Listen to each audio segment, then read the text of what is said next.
Erev Shabbat Shalom, Parashat Tezte.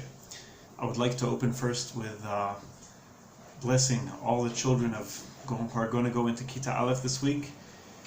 Usually, in regular times, normal times, we would have a special Kiddush and Shul, and have especially a Dvar Torah for the children. And this year, unfortunately, since we can't be all together in Shul, so we can't have it. So I just want to wish all the children Machat Tzlacha in school.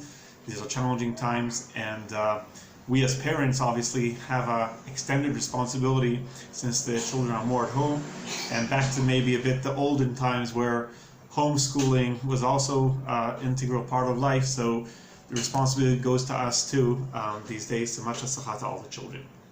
Anyway, our parasha deals with so many mitzvot, 74 different mitzvot in our parasha. One of the main mitzvot of our parasha relates to a topic which is very relevant nowadays, guarding one's life, and the mitzvah to build a railing on your roof or on a balcony. Ki tivneh bayit chadash ve'asita ma'akel agagecha, and the reason for that is v'lo tasim damim beveitecha ki yipol hanofel mimenu. You shall not allow blood to be shed in your house, or you should not be held responsible for chas v'shalom, for someone dying, ki yipol hanofel mimenu, if someone were to fall from your roof. And that, as the Rambam paskins in Hilchot Rotzach v'Shmirat HaNefesh, is the source for the general mitzvah that we know we all usually call v'nishmortem me'od lenafshotechem, of guarding one's health and life, and which is very, as I said, very, very relevant on Lamaisa nowadays.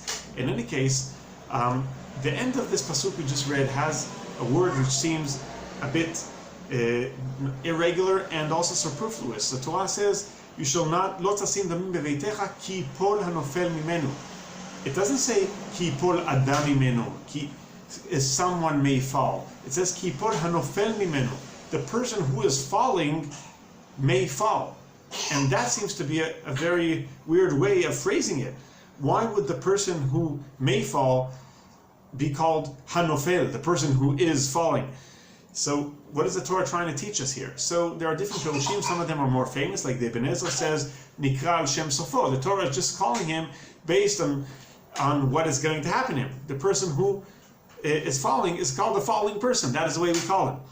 And or Rashi says it's part of Din Shamayim, something we can't understand. And sometimes that there are people who deserve to die, and sometimes they will be ones who will die in an accident, lo aleinu, and ra'ui ze lipol, that in certain cases there is a certain din of shamayim on it, which is obviously we never know when it's right to implement and when not.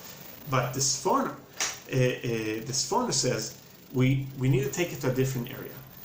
Sforno says kasher yikre sheyipol eize nofel. Ki yipol hanofel doesn't mean the person who is bound to be fall, the specific person who is bound to fall. But he says, we as people are bound to fall.